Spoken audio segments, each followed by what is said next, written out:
you've done that. And once again, when a man can master his emotions, master himself, he's the master of his universe. Agree. You know what I'm saying? And I just think it's very intuitive that a man definitely needs to prioritize his purpose once again before entering a serious committed relationship. Would you think that sex is a major gateway into that emotional fallout? Yes, because here's the thing, right? If we can transmute that sexual energy and actually put it towards something, much larger, you know what I'm saying?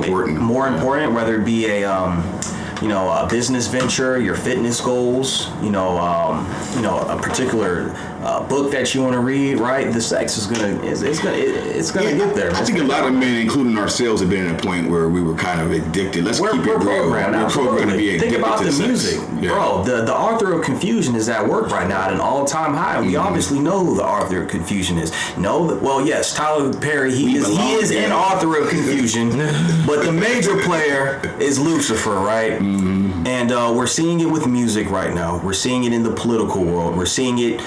We're seeing that spirit amongst man. We're seeing that spirit amongst women, right? We're seeing the Jezebel spirit at an all-time high. And that doesn't pertain to a particular race. That's amongst all women. That's all women. That's all women. Sure. All women. Because I'm not saying every woman has the Jezebel spirit. All I'm saying is the Jezebel spirit can attach to anyone. It's strong. It's strong. It's very strong. Because why is it in the media, are we portraying everyone to be the same and have the same bad habits? Think about who they're portraying in the hip-hop industry as far as female rappers go. We have Sexy Red. We have Lotto. Bro, why is it that you can't even watch to our young women right now? Can't get through it anymore. They can't get through it, man. It's soft corn PORN. Yes. Soft core PORN. And it's designed that way because they need to dull you. Yes. Make you insensitive to sex because that's what's going to allow you to be That's the gateway. Manipulated. Yes, bro. Are you guys familiar with the ancient civilization of Babylon? Not too much, brother. And who was the ruler? Sure. So we had this conversation, me and Jason, right? We were talking about the first civilization that man has known. This was before the flood or after the flood, and that would have to be ancient Babylon. However, their leader, right? Their goddess, Goddess, was the mother/wife of Nimrod, right? Nimrod was, it mentioned in Genesis, he was the first mighty one before the Lord, the mighty hunter before the Lord, and he was responsible for building the Tower of Babel, and he was ultimately the king of Babylon. Now, he wasn't the first king, he was just the first important king of ancient Babylon, right? And shortly after he was decapitated, he impregnated his mother. That's where you get the ancestry Hold on. belief from. Nimrod, Nimrod impregnated his mother/wife, who is Semiramis, and that also traces back to Easter. We can get into that a whole other day. But Semiramis was the whore of Babylon. She was the queen of Babylon. She was the goddess. And that's where you have a lot of people, they're venerating this goddess energy where they're calling their woman goddess or they're putting their woman on the pedestal. That traces all back to ancient Babylon. It's a demon. Ancient Babylon was a place where they performed mysticism. They performed, tarot reading. They had same sex, right? They had, just really, really wicked orgies. They were doing a lot of bad things. They were worshiping golden calves and, worshiping, all these different deities. And obviously the first commandment that was given to Moses when he freed the Hebrews from Egypt was what? Do not worship false idols before me, right? And that's what they were doing in Babylon. And that is why when Nimrod built the Tower of Babel, the Most High confused it. That's why the word Babel derives from confusion. You know what I'm saying? Because Nimrod, he was the spiritual liberator, if you want to put it that way. His job and his role was to gather everybody in Babylon under one rule, one order, one religion. And that was to remove the Most High God and to place himself as a God. And it was his ideology to build this Tower of Babel to essentially to take on heaven and God Himself, the Most High Himself, and he fell. He fell miserably. They're trying again, though. And he's trying again, right? Yeah. Because here's the thing, right? America, whether you believe it or not, is ancient Babylon right now. This is the new modern day Egypt. Whoa, it right? is. Whoa, bro. So it gets real deep, man, because, Semiramis, she was actually a biblical figure in the Bible. She was known as the goddess Diana. And those people were punished because they were making, statues of the goddess Diana. They were worshiping the goddess of Diana in temples. They were doing everything against what the Most High told us what to do. And they went against him. So we're kind of seeing that in our society right now, unfortunately. You know what I'm saying? And call me a conspiracy theorist if you want, but let's just hypothetically say that Joe Biden wins this election. Obviously, he's not fit to be president. He's 83 years old. Let's just say, God forbid, he steps down. Who do you think is going to be the president? Kamala Harris. Could it be possibly that she could be the whore of Babylon with the purple garments on? Friend. I think it's deeper than that, because jury? See, the powers that be have roots in secret societies. We can name a few, but we won't. So the powers that be right now are Democratic Party. And if you notice, there's a lot of women in power in positions of authority, judges, mayors, that are really screwing up. They're using women to kind of carry out their mission right now. Shout out to Fannie Willis. Fannie Willis, there's a few more others out there that are really just making noise. And you can argue that this evil is being spread by these women to keep them in office because they make up a voter base. And I think they've tapped into this evil to stay in power because they don't have anything else. They're running the country into the ground.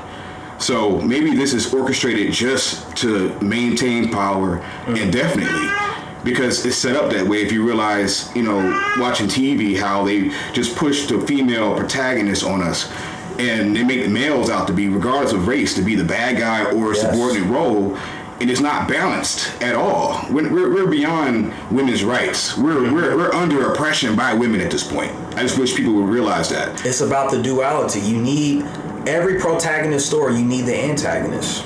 Just like every time you have good, you need bad. Because if there's no bad, if there's no good, then what are you? You're just there. You're mass. You're matter.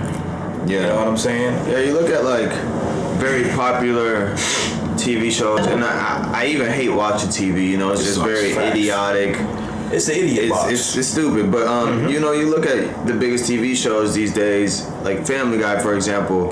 You have the dad who's an imbecile. Oh man, he's an imbecile. He doesn't understand what's going on. What's his physicality like? He's fat.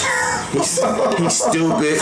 He's not athletic. He's dumb. He makes the worst decisions. He puts his family in danger. Wow. He has the most stupidest adventures. He even murders his children at times. Who controls that household on that TV show? The mom, man. The mom and pretty much the dog. Yes. Right? He's the one dog and the baby. Yeah. And that goes to show that there's no leadership in the house. Wow. And so you talk about propaganda. That's propaganda at its finest. Because they've amassed a large audience who to this day will fight and defend this TV show as if it's the one that raised them. And you want to look at the dynamics of the characters. You have a dog who is the most brilliant one on the show. You have the son who is deformed, right? But he has grown up to be intelligent because of his interaction with the dog. That was all by design. That's why I was animated in the first place. Because they can keep it going for a long run. Yeah, forever. And they can make any character look like anything. And then you have the dad, who normally in society is the one that's the rock. He's the one teaching principles that's going to last you a lifetime. But this dad, he's just silly. He's goofy. He just has no purpose on the show. Wow. He can't even maintain a loving relationship with his wife. We've seen him neglect and abuse his wife. Yeah. Then you have the wife who, quite honestly, what is she even doing in the show? We don't know, but she really is a consistent figure. And that's what the guy should have been in the show. Absolutely. And so then you have antics that they do. So you look at that stuff like that. It's like The Simpsons. White, same exact thing. Yeah. Fat husband who's idiotic, troublemaking, idiotic, family. drunken all the time. Yeah, man. And it's like, why are we pushing this Kids out of narrative? control. You know, and you got to think deeper than just it's a TV show. It's really subliminal messaging. Very, very. And so, and I think it all starts, if we want to pull it back into reality, you look at the family, the nuclear family is the backbone of society, and so that's the direction that we're headed in. The family is what dictates people being either contributing members to society or negating members to society. And I think it starts with the mom and the dad in the household. And so I want to share some ideas that I've learned, practices that I've learned from my dad, practices that I've learned from my mom, right? Let's talk about it. Yeah, so family stories, here we go. I'll start with my dad. He was the foundation. He was the rock where it all started. He taught me a lot of lessons that I take to this day. He taught me that you have to be stoic in the face of adversity. Come on. You have to be stoic. You cannot crash and burn. And even on the inside, when you feel like you're crashing and burning, the outside has to be solid, because people are looking to you to be a rock. You don't know who, you don't know when, but they need more consistency in the face of adversity. He taught me that education and knowledge will be the root of your success, but action is going to be what solidifies you. So no longer will you sit around hoping, wishing, praying. It's good to have those foundational aspects of faith. Right. Yes, faith will get you through hard times and good times, but action will get you out of that situation and into a new, applicable situation. Dad was always the rock for me, and he taught me those things. He also taught me that working is something you can't avoid, so enjoy it by doing things that make you happy. Yes, sir. And then mom, talk about nurturing, talk about loving, talk about forgiving. Mom taught me how to forgive those who need to be forgiven. She was more social. She taught me how to build a community of people who would come and serve you as you serve them. She had people coming to the house, giving her food, coming to just kick it. Hey, is your mom here? I just want to talk about what's going on. She's the one. She taught me being respected. Being respected and being respectful. And just being a pleasant person. Yes, sir. Right? And she taught me that you can keep a household together but while working in nourishment. She taught me about that too. Giving love through food. It's funny to say, but she is a very loving creature through her actions and through food. And I took all those, went out to society, and said, here I am, a complete figure. Yeah, I'm a complete figure who can anticipate to dominate, but I can also show love where it's needed. That's right. And that's lessons from mom and dad. And that's why I've been a contributing member to society in a positive way. I've held pretty good responsibility throughout life. I've helped people grow, but it started with the family household. So share with me, guys. I want to know. I'll give you a story. My dad was an absolute asshole, but I appreciate it now. Growing up, I felt like he was just always against everything I wanted to do, but little did I know that I was under some kind of brainwashing like we all were. My father was like, no, you're not going to be brainwashed. So the little things that he had us do is, around the house, like for instance, if we were charged to mop the floor and clean the bathroom, he would inspect the grout, the tile, and be like, look, I see brown in between the tiles. You didn't clean the floor. Here's a toothbrush. Clean every bit of it. We're talking about a bathroom, average size bathroom in a 2,000 square foot house, and being on your knees, 11 years old, cleaning the grout with your toothbrush, and be like, Dad, hey, I'm done. No, you gotta get around the toilet too. And that turned into a process. We're in the bathroom for 4 to 6 hours, cleaning and cleaning and cleaning until everything in that bathroom was absolutely perfect. Wow. Toilet, everything, bathtub, everything, ceiling, everything, skylight, everything. That translated into, our first job. Me and my brother, we were like 13 years old, and my dad was like, I'm not buying you any starter jackets. That was cool back in the day. I'm not getting you any Jordans. I'm not getting you shit. I'm giving you food and water. Be grateful you have a freaking roof over your head. So this world is not going to give you any favors. I'm not going to give you any favors, so go out and earn it. I taught you how to cut the grass. I taught you how to like paint. I taught you how to freaking build shit. Go out there and freaking ask people if they want to sell you or give you an opportunity to sell them on doing those services. So our first job was like contracting to do lawn services, landscaping services at 13 years old. And we had to keep a clipboard of clients, and he taught us like how to negotiate. And he said, look, don't sell yourselves cheap. If you know there's going to be a difficulty in this job, charge for it. And they don't want you, they'll find somebody else, but ultimately do a good job, because that's what they're buying. They're not buying your smile, they're not buying your presence, they're buying a result. Right. So he taught us early how to be result driven. And we didn't have a life growing up. I felt like there was kids out there going to the mall, hanging out, going to parties. And we had a tight schedule to keep with regard to keeping up with our parents' homes. My parents didn't do shit. They didn't do anything, come to think of it. But that regimen at the home translated into, a strong work ethic as an entrepreneur. And I don't have a quit in me. As a matter of fact, I'm kind of like engineered my children to be the same way, just, by passing along those traits. And my mother, just really taught me how to just be sharp and just maintain a certain level of expertise everywhere you go. It was double-sided. And my mother taught me how to conduct business in a way that would make you charming and make you more desirable, and also to avoid bullshit. Because at the end of the day, you can smile and you can grin and skin in front of people and they'll take your services, but if you're not willing to sell yourself at a high level, then you're just selling yourself short once again. So there's a lot of lessons to be learned from growing up that translated into who I am today. And those are my stories. Pat, do you have anything? Yeah, for sure, man. So, I can relate to both of you guys. I definitely come from a background with a loving mother and a structured father, right? My father, he joined the Army at the age of 17 years old. And my parents, they actually had me at a fairly young age. My mother was 21 and my father was 22, I believe, when they had me. Wow. And yeah, man, just being brought up in a military family, man, it definitely taught me the importance of structure, right? I definitely got a lot of that from my father. He instilled discipline in me at a very, very early age. I just remember from time, as an adolescent when, I'd be coming home from school and all my other friends, they would be, coercing with each other, playing outside, just doing a bunch of frivolous activities, man. And my father, man, he would always grab me by the shoulder. He's like, hey, son, we got work to do. We don't have time to be fooling around. Let's get to business. He always kept me busy, whether it be, working on vehicles or, doing landscaping work, cutting the grass, trimming weeds, anything of that nature. My father always had a task assigned to me. At the time, especially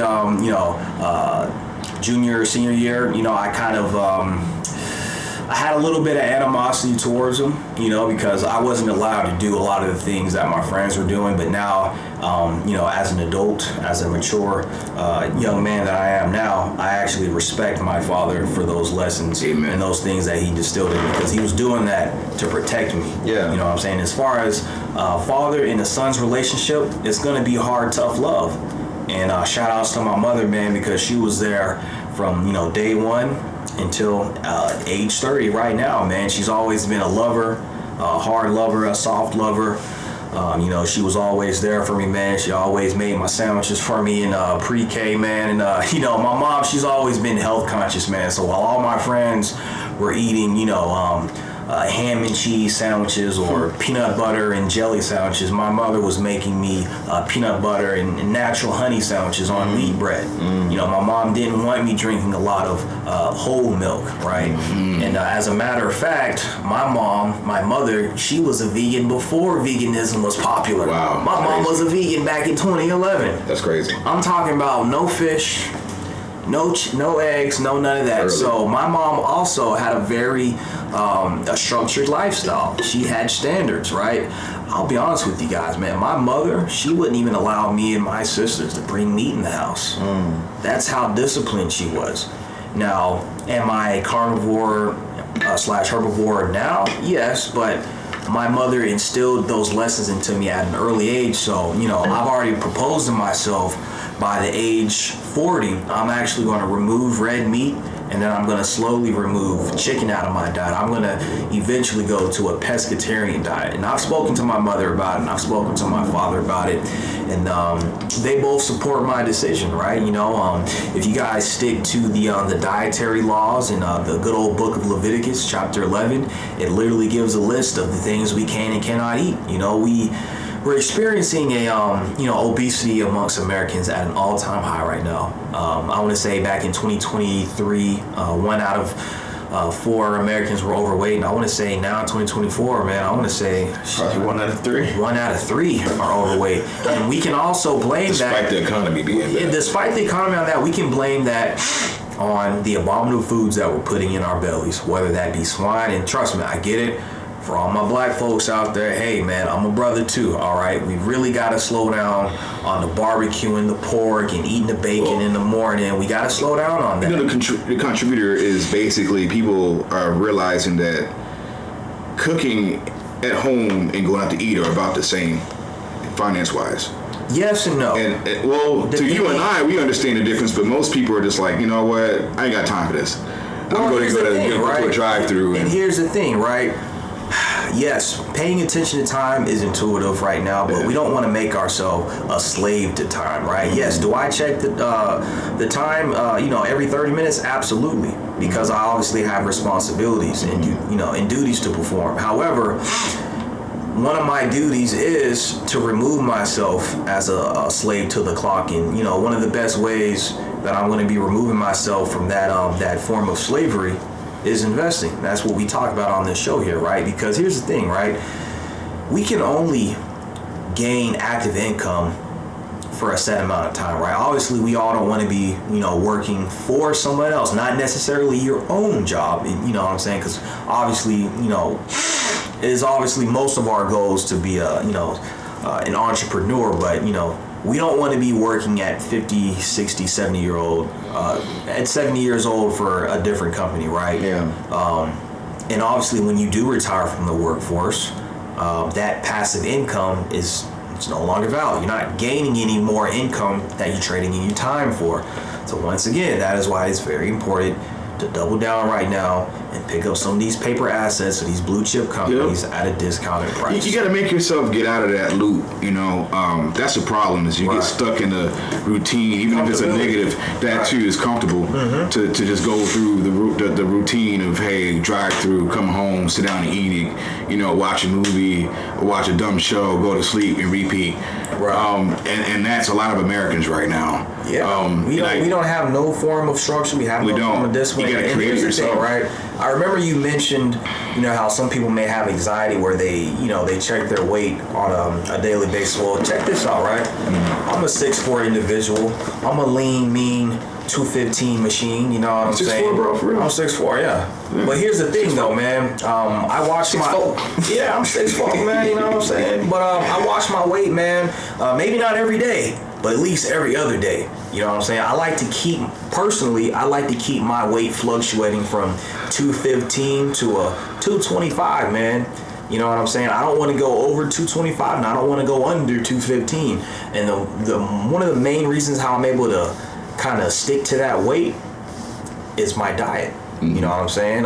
Once again, I stopped eating pork several years ago because that's just so detrimental to the black man, really anybody in society, not just particular black people, but I'm speaking about black people because we have some of the highest levels of high blood pressure, clogged arteries, high cholesterol, and that usually comes from these abominable foods that we're putting in our belly. So pork, that's not even an option for me anymore. I don't eat pepperoni pizza. I stopped eating pepperoni pizza years ago. And another thing, right? I know a lot of people. I'm from the South. Shout out to North Carolina. Shout out to Georgia. You know what I'm saying? We love catfish, but once again, if you go back to that good old book of Leviticus, chapter 11, it states that any fish that does not have fins and scales are abominable to you to eat. So that's going to be a hard pill for a lot of folks to swallow, and I get it, but hey, we're respectfully going to ruffle up some feathers here. You know what I'm saying? That's why you guys are coming to our show to kind of soak in some of our knowledge and our information that we're sharing. Yeah. So catfish definitely has to be removed from the diet if you want to, sustain, longevity and, make it to your golden years. My brother Jason